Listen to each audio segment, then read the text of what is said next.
The harsh slap of wind against the clapboard walls of her small homestead reminded Nora Reynolds that winter in Colorado Territory, 1876, was no place for a widow with a child and empty cupboards.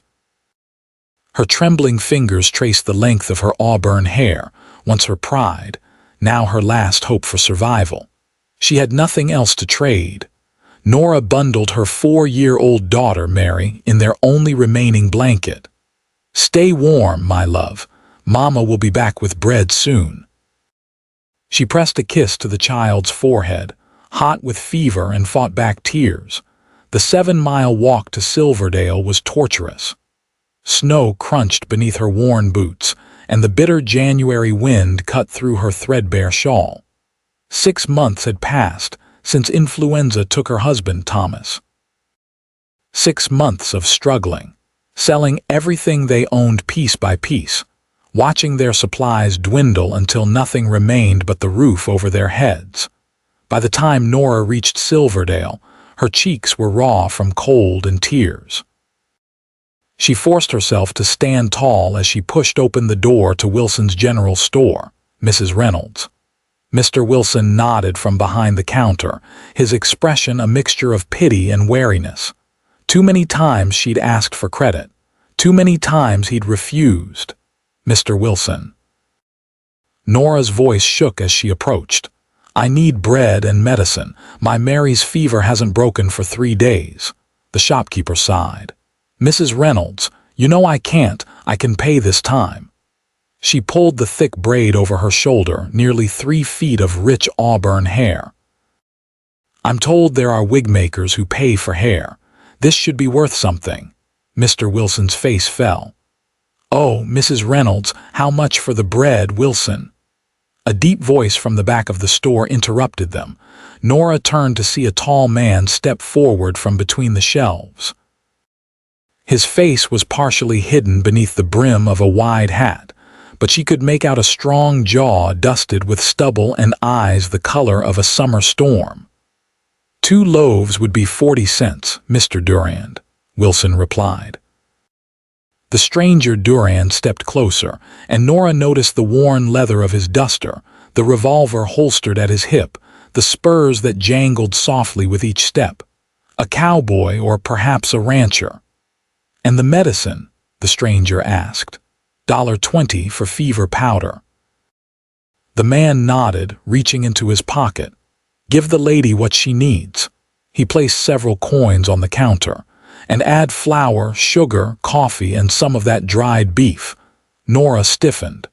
"I don't accept charity, sir." His eyes met hers, and something in his gaze made her heart stutter.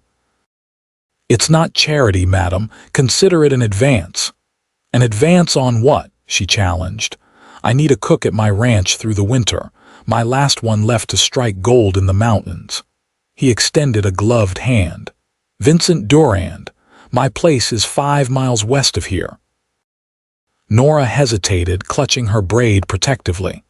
"I have a child, Mr. Durand." "I heard." His voice softened. "Keep your hair, Mrs. Reynolds. I'll feed you both." Later, as Vincent loaded the supplies into his wagon, Nora felt dizzy with relief and uncertainty. "I can start once my daughter recovers." "You'll start by getting that child well," he said firmly. "I'll take you home now. Tomorrow I'll return with more supplies."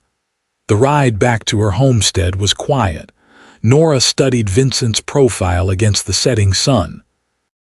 He was younger than she'd first thought, perhaps 30, with a face weathered by sun and wind but handsome in its ruggedness.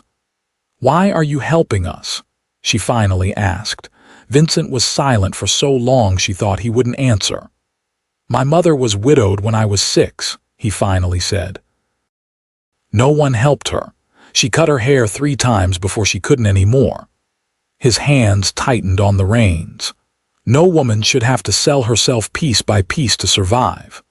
When they reached her homestead, Vincent carried in the supplies while Nora rushed to Mary's bedside. The child's forehead still burned with fever. "Here," Vincent said, measuring out the fever powder into a cup of water. My mother swore by adding honey to make it palatable. For 3 days, Vincent came each morning and evening, bringing fresh supplies and helping tend to Mary. On the 4th day, the fever broke. "Thank you," Nora whispered, watching her daughter sleep peacefully for the first time in a week. "I don't know how I'll repay you. You'll cook for me and my men as agreed," Vincent said simply.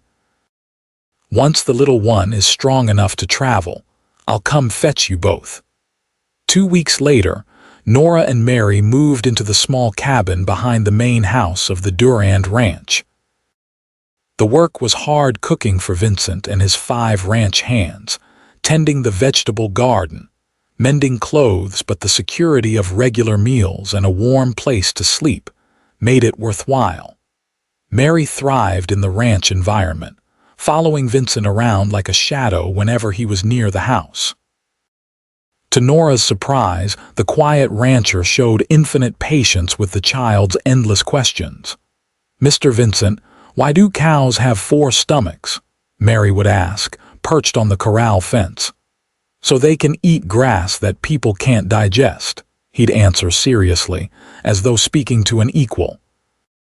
As winter melted into spring, Nora found herself watching Vincent when he didn't notice.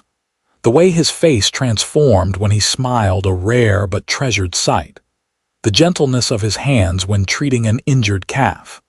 The respect his men showed him, not from fear but from genuine admiration. One evening in early April, Nora was kneading bread dough when Vincent entered the kitchen, his hair damp from washing up after a day's work. "Smells good in here," he said, pouring himself a cup of coffee. "Beef stew," she replied. "Should be ready soon." Vincent nodded, leaning against the counter. "The men will be heading into town tomorrow. Thought you and Mary might like to go too, get some things you need." Nora looked up, flour dusting her cheeks. "That's kind of you. It's not kindness, you've earned your pay." He slid an envelope across the counter. "Been meaning to give you this. Your wages for these past months." Nora stared at the envelope. She hadn't expected payment beyond room and board. "Vincent, you work hard," he interrupted. "Harder than any cook we've had. The men are getting fat on your cooking." The corner of his mouth twitched in what might have been a smile. Their fingers brushed as she took the envelope, and Nora felt a jolt of warmth race up her arm. Their eyes met, and for a moment, neither moved. The spell broke when Mary burst through the door, clutching wildflowers in her small fist. "Mama, Mr. Vincent, look what I found." That night, after Mary was asleep, Nora counted the money with trembling hands. It was more than fair wages. It was enough to make a real start, perhaps even repair her homestead. But the thought of leaving the ranch, of leaving Vincent, made her chest ache in a way she hadn't expected. In town the next day, Nora bought fabric for new dresses, sturdy boots for Mary, and seeds for planting. While Mary was being fitted for the boots, Nora slipped into the barber shop. "Mrs. Reynolds," Mr. Peterson, the barber, greeted her. "What can I do for you?" "How much would you give me for my hair?" she asked quietly. Peterson's eyes widened. "That magnificent mane. I could offer $5, which is generous, but why would you want to?" "Just wondering," Nora said quickly. "Thank you." As she stepped outside, she nearly collided with Vincent. "Nora," he said, steadying her with a hand on her elbow. "Everything all right?" She nodded, avoiding his eyes. "Just making inquiries." His expression darkened. "About selling your hair. It's mine to sell if I choose," she said defensively. Vincent's jaw tightened. "I thought we were past that." "The agreement was for the winter," she reminded him. "Spring is here." Before he could respond, Mary came running up with her new boots proudly displayed. The conversation ended, but the tension lingered. That evening, as Nora tucked Mary into bed in their cabin, the child asked, "Are we leaving, Mama?" Nora sighed, smoothing her daughter's hair. "I don't know, sweetheart. I don't want to leave Mr. Vincent," Mary said with a child's directness. "He needs us." "Does he now?" Nora smiled. "And what makes you think that?" Mary yawned. "Because he looks sad when you're not looking, like Papa used to look at your picture when he was away." Nora's heart stuttered. "Go to sleep, little one." The next morning, Vincent was gone before dawn. One of the ranch hands informed her that the boss had ridden to a neighboring ranch to negotiate a cattle sale and wouldn't be back for several days. 3 days passed with no sign of Vincent. Nora told herself it was for the best. Distance would clear her head, help her decide what to do next. But each night, she found herself standing on the porch of their cabin, scanning the horizon for a lone rider. On the 4th day, a spring storm blew in, bringing driving rain and howling wind. As Nora served dinner to the ranch hands in the main house, the door burst open and Vincent stumbled in, drenched and mud-splattered. "Boss," Hank, the foreman, jumped up. "We weren't expecting you back in this weather." Vincent shrugged off his sodden coat. "Deal's done. No sense waiting out the storm there when I could be home." His eyes found Nora's across the room, and something unspoken passed between them. Later, after the men had gone to the bunkhouse and Nora had put Mary to bed, she returned to the main house with a fresh pot of coffee. She found Vincent sitting at the kitchen table staring into the fire. "You'll catch your death if you don't get warm," she said, pouring him coffee. He accepted the cup with a nod of thanks. "Been through worse." Nora hesitated, then sat across from him. "Vincent, about the other day, I'm sorry," he interrupted. "Had no right to question your decisions." "No, you didn't," she agreed softly, "but I appreciate your concern." Vincent ran a hand through his damp hair. "Are you planning to leave?" The directness of the question caught her off guard. I don't know. Mary loves it here and the work is good, but..." "But what?" "But this isn't our home," she said carefully. "We have a homestead and eventually I need to decide whether to work it or sell it." Vincent was quiet for a long moment. "What if you had a third option?" Nora's heart began to race. "What kind of option?" "Stay," he said simply. "Not as a cook, as..." He trailed off, seeming to struggle for words. "As what, Vincent?" she pressed, hardly daring to breathe. He met her eyes, and the vulnerability there made her throat tight. "As my wife, if you'd have me." The world seemed to stop. "Your wife," she whispered. "I know it's sudden," he said quickly. "And I know you're still grieving Thomas, but these past months, watching you with Mary, seeing your strength and determination, I've never met a woman like you, Nora." Tears pricked her eyes. "You barely know me." "I know enough," he said firmly. "I know you'd cut your hair to feed your child. I know you work from sunrise to sunset without complaint.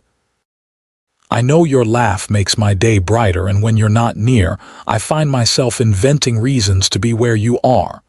A tear slipped down Nora's cheek. "I didn't think.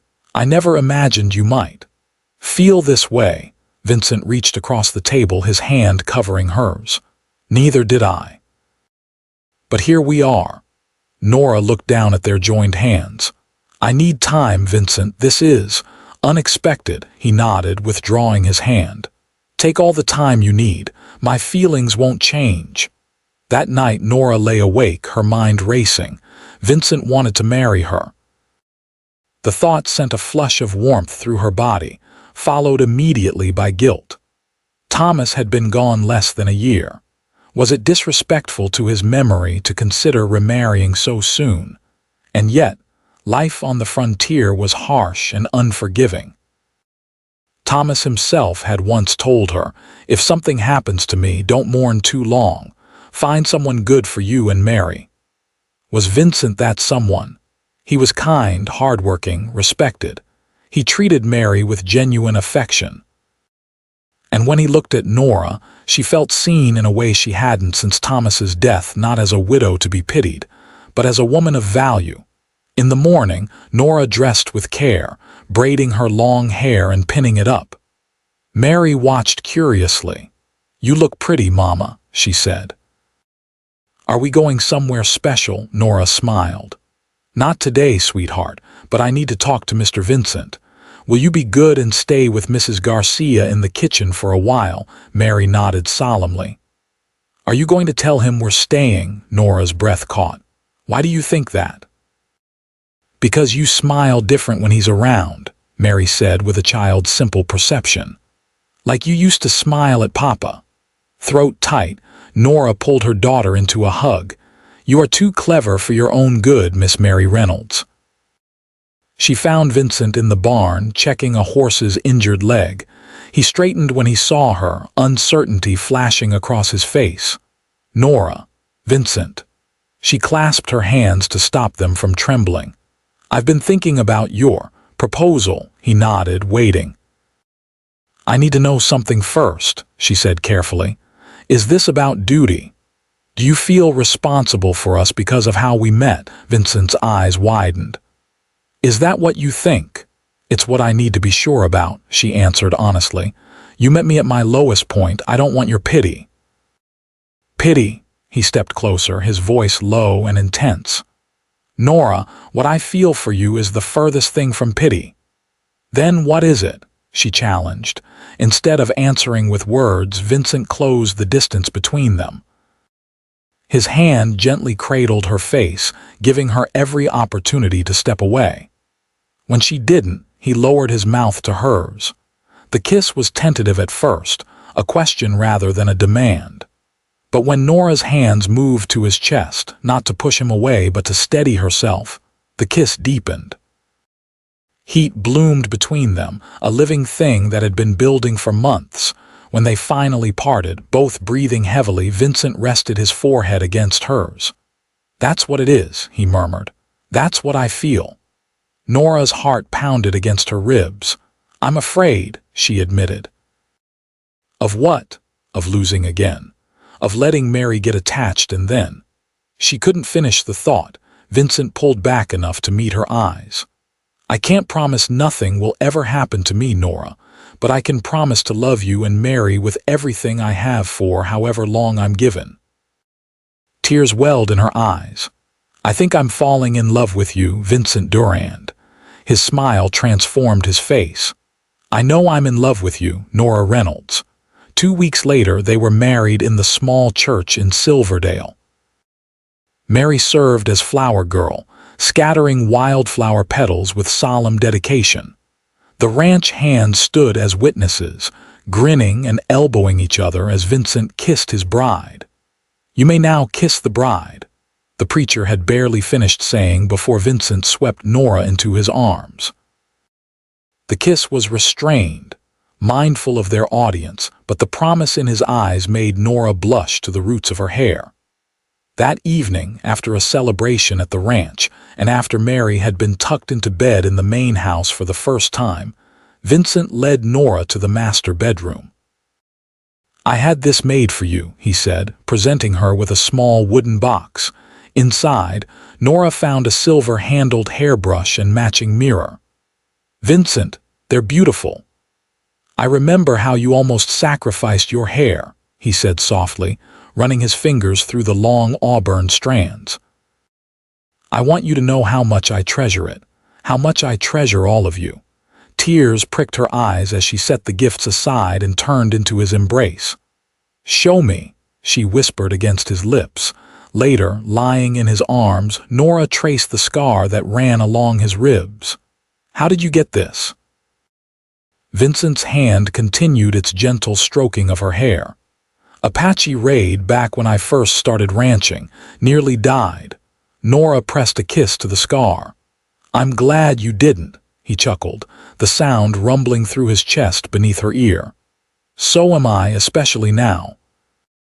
Spring blossomed into summer, and summer faded into fall. Nora sold her homestead to a newly arrived family from back east, using the money to invest in breeding stock for the ranch. Mary started school in Silverdale, riding in with Vincent or one of the hands when they went to town. Life settled into a pattern of work and love, challenges and joys. Nora never forgot the desperate woman she'd been, willing to trade her hair for bread, but that memory made the present all the sweeter. On a crisp October evening, a year after they'd met, Nora and Vincent sat on the porch swing, watching the sunset paint the western sky in shades of gold and crimson. Mary was inside, practicing her letters under the watchful eye of Mrs. Garcia, who now served as the ranch's cook. "I have something to tell you," Nora said, taking Vincent's hand and placing it on her stomach. His eyes widened, then filled with a joy so pure it made her breath catch. "Are you certain?" She nodded, smiling through happy tears. "Dr. Miller confirmed it yesterday. Come spring, Mary will have a little brother or sister." Vincent pulled her into his arms, burying his face in her hair. "I never thought I could be this happy," he murmured. "Nor I," Nora admitted, leaning into his strength. "After Thomas died, I thought that part of my life was over. And now—" She looked up at him, this man who had seen her at her most desperate and found not someone to pity, but someone to love. "Now I know it was just beginning." Their child, a son they named James Thomas Durand, was born the following April, with Mary serving as a proud and very official 5-year-old assistant to the midwife. "He has your eyes," Nora told Vincent as he held his son for the first time, his expression a mixture of awe and terror. "Poor kid," Vincent joked, but his voice was thick with emotion. As James grew, so did the ranch.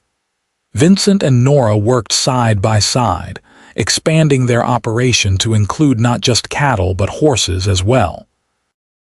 Nora's head for business complemented Vincent's knowledge of ranching, and together they built a prosperity neither had imagined possible.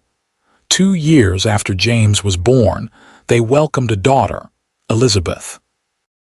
Mary, now 7, took her role as oldest sibling very seriously, reading to her younger siblings and teaching James to identify various animals and plants around the ranch. On the 5th anniversary of their meeting, Vincent presented Nora with a deed. "What's this?" she asked, unfolding the paper. "The Rocking V Ranch," he said proudly. "Officially registered with your name alongside mine. Equal partners, just as we've always been." Nora looked from the deed to her husband's face, seeing in it the same strength and kindness that had first drawn her to him. "Thank you," she said softly. That night after the children were asleep, Vincent and Nora sat by the fire, his arm around her shoulders, her head resting against him. "You ever think about that day?" he asked. "The day we met," Nora nodded. "Often. I was so desperate, so afraid. And now—" She smiled, looking around at the home they'd built together, thinking of their children sleeping peacefully upstairs. "Now I know that what I thought was the end was really just the beginning. You told me to keep my hair, that you'd feed us both. Instead, you gave us a home, a family, a future." Vincent kissed her temple. "You gave me the same, Nora. Before you, this was just a ranch. You made it a home." Outside, the Colorado wind blew across the plains, but inside, wrapped in each other's arms, Nora and Vincent were sheltered by something stronger than walls, the love they'd built from the most unlikely of beginnings. When a desperate widow tried to trade her hair for bread, and a cowboy offered her so much more.